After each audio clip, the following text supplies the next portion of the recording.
خداوند کے زندہ اور پاک کلام میں سے خروج کی کتاب اس کا 26واں باب۔ اردو مسکن کے لیے 10 پردے بنانا۔ یہ بٹے ہوئے باریک کتان اور آسمانی کرمزی اور سرخ رنگ کے کپڑوں کے ہوں، اور ان میں کسی ماہر استاد سے کروبیوں کی صورت کڑوانا۔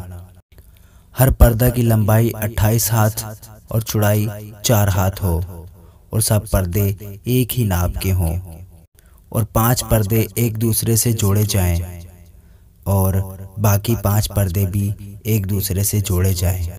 اور تو ایک بڑے پردہ کے حاشیہ میں بٹے ہوئے کنارے کی طرف جو جوڑا جائے گا آسمانی رنگ کے تکمے بنانا، اور ایسے ہی دوسرے بڑے پردہ کے حاشیہ میں جو اس کے ساتھ ملایا جائے گا تکمے بنانا۔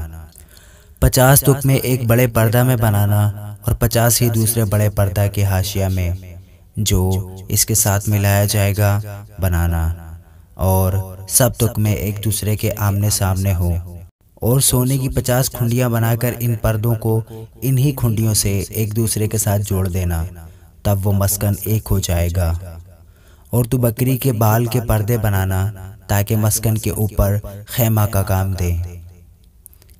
ایسے پردے 11 ہوں، اور ہر پردہ کی لمبائی 30 ہاتھ اور چوڑائی 4 ہاتھ ہو، وہ 11 ہوں، پردے ایک ہی ناپ کے ہوں۔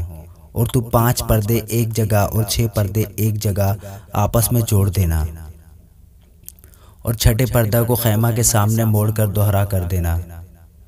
اور تو 50 تکمے اس پردہ کے حاشیہ میں جو باہر سے ملایا جائے گا، اور 50 ہی تکمے دوسری طرف کے پردہ کے حاشیہ میں جو باہر سے ملایا جائے گا بنانا۔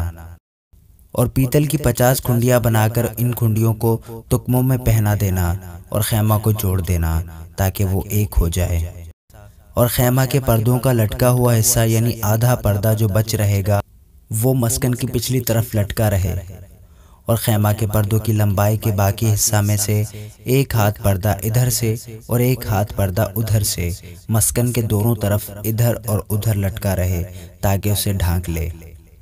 اور تو اس خیمہ کے لیے مینڈوں کی سرخ رنگی ہوئی کھالوں کا غلاف اور اس کے اوپر تخسوں کی کھالوں کا غلاف بنانا۔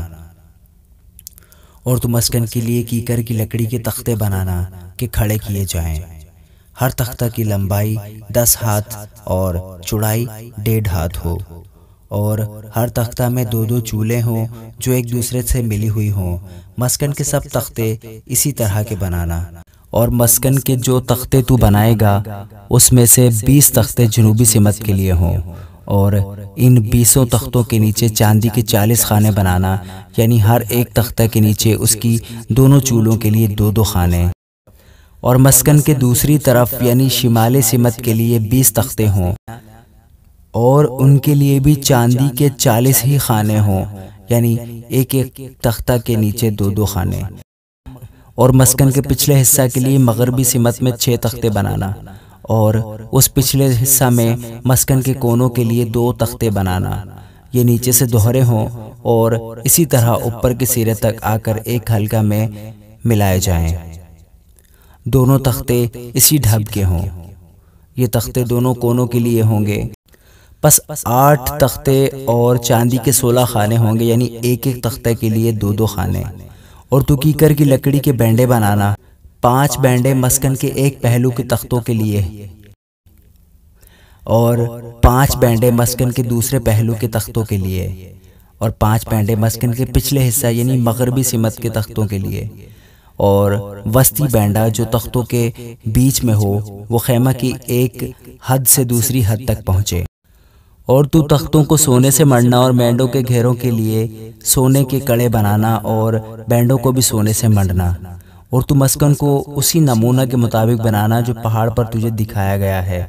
اور تو آسمانی، ارغوانی اور سرخ رنگ کے کپڑوں اور باریک بٹے ہوئے کتان کا ایک پردہ بنانا، اور اس میں کسی ماہر استاد سے کروبیوں کی صورت کڑوانا، اور اسے سونے سے منڈے ہوئے کیکر کے 4 ستونوں پر لٹکانا، اور اس کے کنڈے سونے کے ہوں اور چاندی کے 4 خانوں پر کھڑے کیے جائیں۔